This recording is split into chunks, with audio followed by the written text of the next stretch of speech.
Bonjour YouTube! Salut YouTube! On lance la VOD. C'est la finale. Basile, il est bien placé. Il est en Bon, finale. Basile il est fort, il en avait rien à foutre d'être là, Ouais, ouais, et voilà, il dégomme tout le monde un par un, il met des 2-0 en top 8 à la chaîne, voilà. ouais, Basile fort. Finale. Les autres, regardez sur Twitch. Des bisous. Et faut que je relance mon stream là. Ah, c'est bon, c'est lancé là. Tu me l'as arrêté. J'ai mis ce clic. Oui, t'as mis ce clic. J'ai mis ce clic. Bon, c'est quand même sur Twitch. Recoucou Twitch. Bisous YouTube. Allez, let's go. Et donc, ça pioche sa main. Donc, pour ceux qui sont sur YouTube, on a déjà commenté une game de Basile en demi-finale. Le joueur du haut qui joue Izet avec un petit splash vert. On est sur le RCQ limité de Strixhaven, Secret of Strixhaven. Et on a un Basile impérial ouais, qui casse des bouches, qui s'est qualifié en top 8. On était face à face pour la dernière ronde. On a fait une petite draw très gentille. Il a 2-0 son quart, 2-0 sa demi. Il joue un deck très costaud avec donc IZ Splash Vert avec le spell à X en IZ plus bleu-rouge et qui colle X à une cible et qui en plus fait défausser une carte, piocher deux cartes. Et il joue les mathématiques qui pareil, s'il paye X pour beaucoup, il va faire piocher 32 cartes à son adversaire. Et son adversaire va être bien embêté quand il pourra plus piocher de cartes et qu'il aura perdu la partie. Et sinon, il contrôle un peu tout ça, et il pose des petites bêtes. Voilà. Ça, typiquement, très bonne bête de son pack. C'est une 1-1 pour 2 qui a l'incrémentation. Donc, elle va prendre un marqueur dès qu'il va jouer un truc, un spell avec un coût converti de mana supérieur à la force ou l'endurance de cette créature. Donc là, par exemple, et il joue un autre spell avec l'incrémentation. Donc, sa première bête a pris un marqueur et il joue le professeur, donc une 0-2 qui a aussi l'incrémentation, et quand elle prend un marqueur, il pioche une carte. Donc là, c'est un départ vraiment canon de Basile qui est en train de faire des ravages. C'est moi ou c'est trois marées chez son adversaire? Non, il y a une forêt. Je crois qu'il y a une forêt. Je suis pas sûr.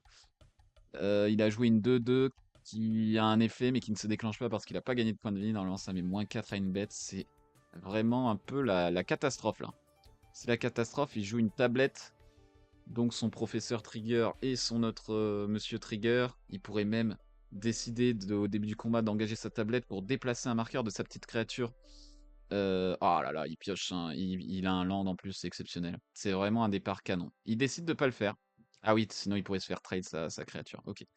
Donc il met 3. Là, il y a vraiment beaucoup de board. Il a rampé, il a mis du board. Il y a des menaces à gérer qui vont continuer à grossir. Ça rate son land drop. Aïe aïe aïe aïe aïe. Ça a l'air d'être sacrément cuit cette histoire.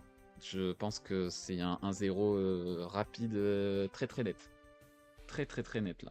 Ça va être expéditif. Déjà 6 mana. Il va encore trigger l'incrémentation du professeur, piocher une carte, puis piocher deux cartes et créer un trésor avec son spell. C'est en train de dégénérer. C'est réellement en train de dégénérer. Là même, il pourrait juste déplacer ses marqueurs sur le professeur, piocher plein de cartes. Mais il a déjà une main assez remplie encore, il a encore 6 cartes. La différence avec son adversaire, c'est que lui, il joue des cartes et il a encore des cartes en main, alors que son adversaire n'a pas joué de cartes, donc il a encore des cartes en main, mais ouais, on est déjà à 10 points de vie, quoi. Et c'est 3 mana, et là, il est up, il va avoir de l'interaction, probablement un contre, ou un anti-bet. Non, ça... Là, il faudrait réussir à jouer une Vrasse. En Golgari, il y a une Vrasse à 4. Je sais pas s'il l'a dans sa main, je vois pas très bien. Mais même s'il essaie de jouer cette Vrasse, elle peut se faire contrer éventuellement. Donc, c'est dur. C'est juste dur là. Là, il faut pas se tromper sur ce tour. Et il faut prier pour qu'il n'y ait pas trop de réponses en face. Parce que, ok, ça passe le tour. Probablement de l'interaction en main, j'imagine. Et Basile, il va continuer à développer son plan de jeu. S'il pioche un spell à X, ça risque quasiment d'être terminé, quoi. Ça risque quasiment d'être terminé. Là, il pourrait déplacer un hook de marqueur pour piocher avec le professeur s'il sent qu'il a pas de... C'est au début du combat qu'il y a le trigger pour déplacer des marqueurs. Il va pas le faire, il va attaquer face comme ça. Il va attendre que l'autre joue pour savoir ce qu'il fait. Ça paraît logique. Charme de Flestrofleur pour détruire un truc qui coûte 2 ou moins. Il va le contrer, évidemment. Évidemment. Hop, il va le contrer. Et là,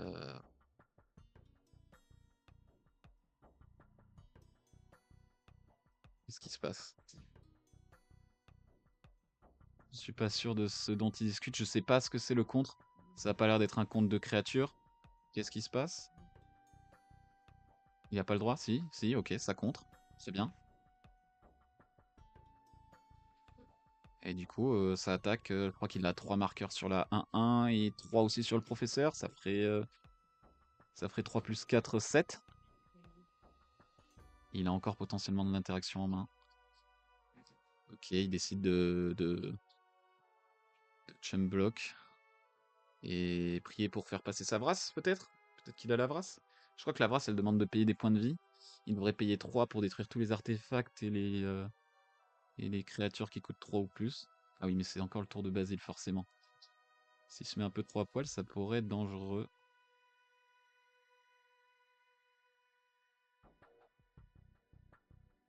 Il fait glisser son trésor de manière très très habile. Tac. Ok, il renvoie un spell dans sa main. Ah, il va renvoyer le compte. Mais il est pas up pour le compte là. Donc là, peut-être s'il y a une Vrasse à 4 qui détruit tout ce qui. Ah oui, non. Ouais, oh là là. Ouais, c'est une démonstration qu'il nous fait sur ce top 8, Basile. Il n'était pas sûr de se qualifier pour le top 8. Enfin, il a fait une défaite à la troisième ronde. Il a fait victoire, victoire, défaite, puis victoire et draw. Donc ça l'a qualifié. Il y a 2 joueurs sur ces rondes suisses qui ont réussi à se qualifier en 3-2. Donc là, il a réussi à se qualifier. Il était quatrième ou cinquième, je crois, euh, pour le top 8, pour le seeding. Et là, il est en train d'exploser tous ses adversaires. Mais alors vraiment, il les explose. Puis ouais, ça a l'air vraiment simple, quoi. Ça me fait penser au Pro Tour à Las Vegas, là, la Magic Con qu'il y a eu, où Robin Courtia, donc bon, si vous suivez un peu la chaîne, vous savez que c'est l'invité favori de Chris, c'est le crack bordelais qui rend fier la boutique, qui va porter les pulls artefacts et faire des top 32 face aux meilleurs joueurs du monde. Et ben sur ce Pro Tour, ouais, il y avait beaucoup de. J'ai pas tout regardé, mais il y avait beaucoup, je voyais beaucoup dans les tables hautes en draft des joueurs de IZ. J'ai vu pas mal de joueurs de IZ ou de IZ Splash Vert, de Temur, de trucs comme ça. Et le blanc paraît être la couleur la plus forte en limité, mais le bleu-rouge offre quand même des options. Bah, en fait, si t'as les kill spells comme Mathémagique et le truc qui colle X, et B, c'est très très fort parce que tu contrôles bien. Ah bah je vois dans le chat, qui force commentateur. Merci beaucoup, Stan Nectaprod. N'hésite pas à m'envoyer des primes, des primes, tout simplement, pour des castes d'une telle qualité, quoi. C'est autre chose que le mec de la midinale de Chrisou, je crois, il s'appelle. Je sais pas, c'est un mec, il fait le taf, quoi. Mais bon, je plaisante, bien évidemment. Chrisou est un excellent, excellent influenceur Magic. On a de la chance d'avoir ces petits streams et ces petites vidéos avec celle de Pierrot Leroux. Pierrot Leroux ou Mage Commun sur YouTube. Aussi un joueur de standard et qui fait du standard. Donc là, c'est à Mulligan pour Basile. Alors que ça garde sa main du côté de Thomas. Thomas qui probablement va être sur le play, du coup, j'imagine qu'il a décidé. Et, euh, et on va voir ce que ça donne. Ok, il a rapidement fait son choix. Faut savoir que Basile, c'est impressionnant quand même ce qu'il fait parce qu'il est. Je- Il m'a dit, je le connais un peu, et il m'a dit, il a pas beaucoup de sommeil, pas beaucoup de sommeil pour aujourd'hui. C'est pas un joueur de compétitif. C'est pas un joueur de compétitif, l'ami Basile. Je fais beaucoup de games de Commander multi avec lui, mais voilà, je fais du limité. Il aime bien le limité, mais là, RCQ toute la journée, c'est pas le premier qu'il fait, mais c'est la première fois qu'il fait top 8. C'est difficile à tanker pour lui, il m'avait dit. Donc on va voir s'il arrive à tenir jusqu'au bout ou si ça va être la galère. Ok, ça Ça sort un bon tour 2, bon tour 3 du côté du deck Golgari. La petite bête à 2 qui permet de gagner un point de vie dès qu'elle arrive ou qu'une autre créature arrive. Et là, c'est extrêmement fort parce que cet enabler d'archétype Golgari, donc l'archétype point de vie, gain de point de vie, est directement pairé au tour 3 avec un payoff, avec une créature qui prend un marqueur dès qu'il gagne des points de vie. Donc là, c'est vraiment c'est l'idéal de ce que tu veux faire en Golgari, quoi. Dès qu'il va jouer une créature, il va y avoir un petit marqueur sur sa bête 2-3 qui a le piétinement en plus. En face, on joue la 0-3 qui surveille 2 et qui a l'incrémentation que j'ai décrié. Et quand je suis allé voir Basile à la fin de la manche d'avant, il m'a montré fièrement la carte. Je sais pas si vous avez pu voir en stream, mais il m'a montré fièrement la carte en disant alors, tu parles mal de ma grenouille 0-3. Bah, et j'ai été forcé de constater que j'étais pas si fan que ça de la carte. Je la trouve pas horrible, bien sûr, mais que elle a fait un taf monstrueux dans le BO d'avant. Monstrueux. Il a réussi à lui mettre 3, 4, 5 marqueurs dessus, je crois. Et là, c'était ingérable pour beaucoup de spells, notamment les spells rouges qui mettent des blessures. C'était très très dur. Là, il décide de pas bloquer la grenouille. Je sais pas si j'aurais pas essayé.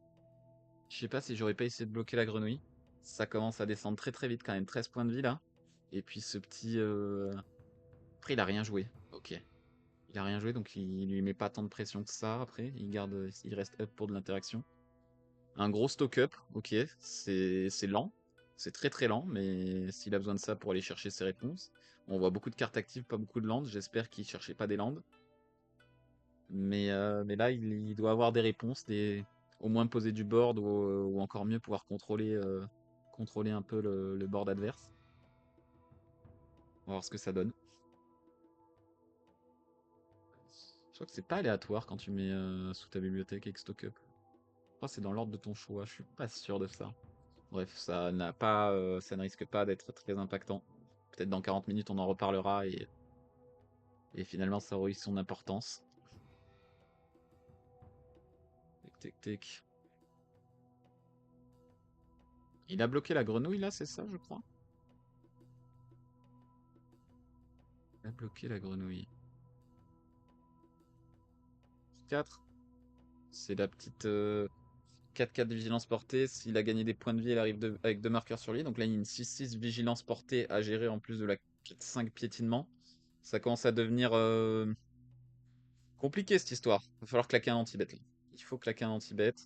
Il va le faire tout de suite. Il va le faire tout de suite sur la 6-6. Voilà, il se dit qu'il pourra gérer ce problème de, de 4-5 piétinement plus tard peut-être. Et en même temps, si elle reprend un marqueur là, il va être à 6. Et à 6, ça commence à être difficile. Je crois qu'il y a un spell commun encore qui lui reste. Ouais, il va gagner un point de vie, mettre un marqueur. Là, je crois que c'est l'inverse. La première game, il lui a mis une saucée. Là, ça paraît être l'inverse. Pas gagner à tous les coups. Un petit terrain. Je crois qu'il en avait pas dans sa main, donc c'est parfait. Enfin, c'est parfait. Ça le sauve peut-être pas, hein, mais on va voir. On va voir, on va voir. Hop. Ah ouais, ça va chercher des réponses avec la tablette. Ah, ça marche pas. C'est trop, c'est pas le spell qu'il fallait. Ok, donc 1-1. Il arrête sa série d'invincibilité de 5 victoires en top 8, l'ami Basile. Mais il va être sur le play pour la dernière et on l'a vu dans la première partie. S'il peut. Bon, après, son adversaire Thomas était un peu en death. Il a eu du mal à trouver son quatrième land, mais n'empêche qu'il lui a mis une belle pression avec ses créatures incrémentation. Donc on va voir s'il peut refaire une sortie un peu plus violente comme ça, ou s'il peut contrôler ce que fait son adversaire et attendre ses kill spells qui coûtent X mana. Ça parle de la game un petit peu, sur quelque chose qu'il aurait dû faire, ou... J'avoue, j'ai pas tant... Peut-être ils parlent de cartes qu'ils avaient dans leurs mains et tout, j'ai pas tout suivi à la perfection sur la main des joueurs et leurs possibilités. Bon, en tout cas, ça s'est bien renvoyé la balle, hein. Ce que Basile a mis sur la première game, il vient de se le prendre. Donc un partout, balle au centre, mais le play est pour Basile. Le play est pour Basile, donc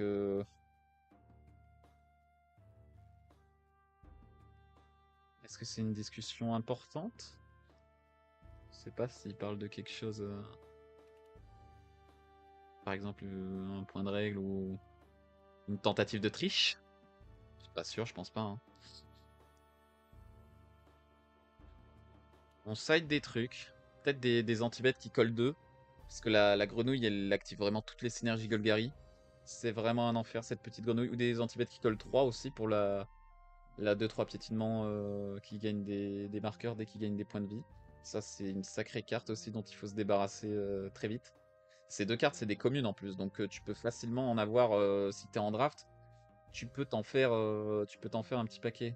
Et ça me fait penser d'ailleurs avec cette explication de deck Golgari qu'on est contre un Golgari et un Izet là en finale. Il n'y a pas de deck blanc qui est allé jusqu'ici. C'est c'est assez intéressant parce que blanc est quand même une couleur extrêmement forte sur le limité Strixhaven. Bon, c'est souvent fort en limité le blanc. Mais là, ouais, pas de blanc. Toutes les autres couleurs sont représentées sauf le blanc. Donc, ils ont su tirer leur épingle du jeu. Peut-être il y a je crois qu'il y avait beaucoup de joueurs de blanc à la droite de Basile. Moi, j'étais à sa gauche. Je jouais Simic mini splash noir, mini splash blanc, un peu en converge bizarre. Un peu nul, ce qui m'a valu de pouvoir commenter toutes ces parties, finalement. Mais, euh, mais ouais. Ah, Scabo qui nous demande c'en est où. Là, ils sont à 1-1. Basile a gagné la première, il l'a dépecé. Il s'est fait dépecer de la même manière sur la deuxième. Et maintenant, Basile va avoir le play pour la troisième. On va voir ce que ça donne. Donc, Basile, j'imagine que tu viens d'arriver, cher Scabo. Il joue Izet. Il a pas mal de contrôle, quelques petites créatures avec l'incrémentation. Et surtout, il a les deux kill spells pour Izet pour finir les parties en limité. Il a Mathemagic et il a le truc qui colle X et qui fait défausser une carte, piocher 2. Donc il a un deck très très solide qui sait comment gagner, qui a du contrôle, qui a du card advantage, il y a des stock-up qui traînent et tout, il y a le professeur qui, qui a l'incrémentation et qui pioche dès qu'il reçoit un marqueur. Donc Basile, il a un deck très très solide, euh, contrairement à moi qui me suis effondré directement dès le quart de finale, mais je le savais que j'avais pas un bon deck de toute façon. Et en face, ça joue Golgari. Je sais pas s'il y a un splash. Ah oui, l'ami Basile, il a un splash vert pour le spell à X qui dit piocher X cartes, puis vous pouvez poser un permanent qui coûte X ou moins permanent ou créature, je sais plus, un des deux. Depuis votre main sur le champ de bataille. Donc voilà, il joue ça. Et il a mis Thomas en face, il joue un Golgari. J'ai pas vu d'autres couleurs pour l'instant, mais en même temps, les games sont allés très très vite. Je sais pas s'il a un splash ou s'il est en Golgari, Golgari, Golgari. À voir, à voir, à voir. Donc là, ils se sont bien renvoyés, ils se sont bien écharpés chacun quand ils avaient le play. Reste à voir ce que ça va donner sur la troisième avec un Basile qui a une victoire de se qualifier au RC où il n'ira pas. Je vous le dis, je le connais, il n'ira pas au RC. Déjà une journée de RCQ, je pense que ça lui aura fait sa dose de Magic compétitif pendant un moment. Ça mulligan des deux côtés. Ok, ok. Ça mulligan des deux côtés, c'est balle au centre encore une fois. Et vous ne le voyez pas, moi j'ai un écran un peu plus large pour la caméra, mais il y a Pierre Bergès qui, avec ses magnifiques cuisses, se lance une game d'arena, pas du tout. Oh, il lance une game de TFT, c'est exceptionnel. Une petite game de TFT sur le téléphone pendant que la finale se joue. C'est exceptionnel. Ça fait des années que j'ai pas joué à TFT, je ne pourrais pas commenter malheureusement, bien que j'ai toutes les informations devant moi. Donc on va se focus sur la game de Magic. Et ils ont gardé leurs mains tous les deux. Je joue un Tapland. Je crois que ça va piocher la 3-3 vol qui draine de 2 pour 5 quand elle arrive. Ici, ça repioche une forêt. Tac. Ça, c'est la petite grenouille. Ça ressemble à la petite grenouille, ouais. Ah non, pas du tout. Je dis n'importe quoi. Ah, le nuisible du professeur, peut-être? Menace quand il attaque, il gagne un point de vie? Il draine même l'adversaire. Non, je sais plus. Il gagne un point de vie ou il draine? Il gagne juste un point de vie, je crois. Là, ce serait le bon moment pour jouer une mascotte. Pas du tout. Il va vouloir lui mettre un marqueur, piocher 2 cartes et perdre 2 points de vie. Non, juste perdre 2 points de vie. Si, oui, c'est ça. C'est un bon spell qui permet de trigger la répartie. Qui joue dans Golgari parce que ça enlève des points de vie, mais on va les regagner. Donc là, il perd 2. Ouais, c'est celui qui gagne un point de vie quand il attaque. Le nuisible du professeur et qui peut se renvoyer du cimetière. Engagé ou pas engagé, je sais plus. Je prends engagé pour un vert, un noir. Bonne carte. Oh, ça mérite son anti-bet. La baleine. La baleine, elle colle des baffes. Un 4 vol pour 4. Quand il joue un éphémère ou un rituel, plus 3, plus 0 jusqu'à la fin du tour à la baleine. Si 5 mana ont été dépensés pour ce sort. À la place, c'est 3 marqueurs et pas plus 3, plus 0. Ce qui, pareil, c'est un bon spell pour finir les games, quoi. Qu'est-ce que c'est que ça? Alors ça ne me dit rien qui va. Je vois pas bien en plus, elle est foil ou elle a un traitement spécial? Je vois très très mal. C'est une créature, je vois des stats en bas à droite. Qu'est-ce que c'est que ça? C'est une créature qui met en jeu une autre créature? Ou alors, non, c'est une créature à 1, j'imagine? Qui dit, dès qu'il gagne des points de vie, il prend un marqueur. Qu'est-ce que c'est que ça? Alors là, je suis... Je sais pas. Je sais pas ce qu'il a. Aucune idée. Alors là, on joue un petit... C'est quoi, c'est le petit gobelin? Non, je sais plus. Si, je crois que c'est le petit gobelin qui fait un trésor. Est-ce qu'on se peut le préparer du côté de Basile? Je suis pas sûr. Ah non, il a payé 3. Ou alors, non, il a joué un tapeland et il a payé 2. Je crois que c'est ça. Ouais, là, ça fait pas rêver, là, du côté de Basile. J'ai l'impression que c'est pas ce qu'on voulait jouer. Ouais, là, il se prend un anti-bet. Remet un marqueur. Je sais pas du tout ce que c'est ce truc qui prend des marqueurs dès qu'il gagne des points de vie. J'ai complètement zappé dans le set. Je m'en souviens plus.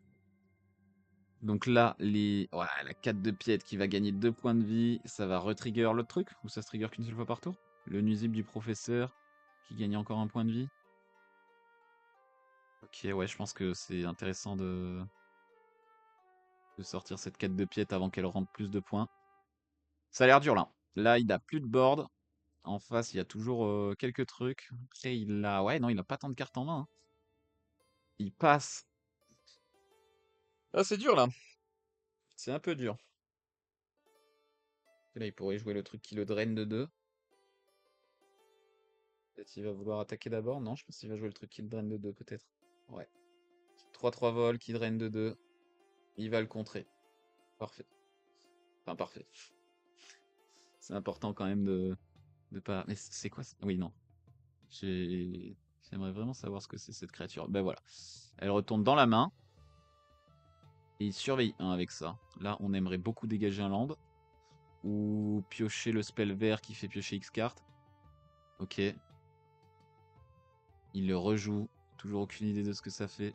Le commentary est très peu professionnel. Surtout, j'ai dit à Chris, mais non, ouvre pas Magicville sur le côté. Je les connais, les cartes, je te dirai ce que c'est. Et ben voilà, puni pour mon arrogance. Chris, ah bah tu pouvais te vanter que tu connaissais toutes les cartes. Eh ben c'est marrant que je vois ce message maintenant, tu vois. Bah ouais, je fais mon mea culpa. Comme j'ai craché sur la... Ouais, c'est cuit là, non? C'est cuit au prochain tour, je crois, hein. Je crois bien que ça ressemble à une fin du rêve. Du côté de Basile. Les emojis trompettes qui sont lâchés dans le chat. Aïe aïe aïe aïe aïe. Aïe aïe aïe. Bon, la game de TFT de Monsieur Berger se passe bien sur le côté, je vous tiens au courant quand même, hein. Il vient de perdre sa manche malheureusement. Tant pis. Tant pis, j'espère qu'il y a des gens qui aiment aussi TFT dans le chat. Parce que là, j'ai l'impression que le Magic, c'est bientôt fini. Un Mathémagique, c'est quoi? Bah, il lui fait piocher, ouais, quelques cartes et ça fait rien, quoi. C'est pour histoire de dire. Histoire de dire. Ah, c'est terminé. Ça aurait été une belle finale quand même. Ça s'est un peu battu des deux côtés, ça s'est envoyé la balle. Mais c'est la fin pour la team L'Inquisition. Enfin, la team L'Inquisition, le candidat à la team L'Inquisition, peut-être. Et Thomas qui va pouvoir se qualifier pour le RC qui est en octobre, je crois. Je sais même plus où c'est. En Belgique, je crois. Je sais plus.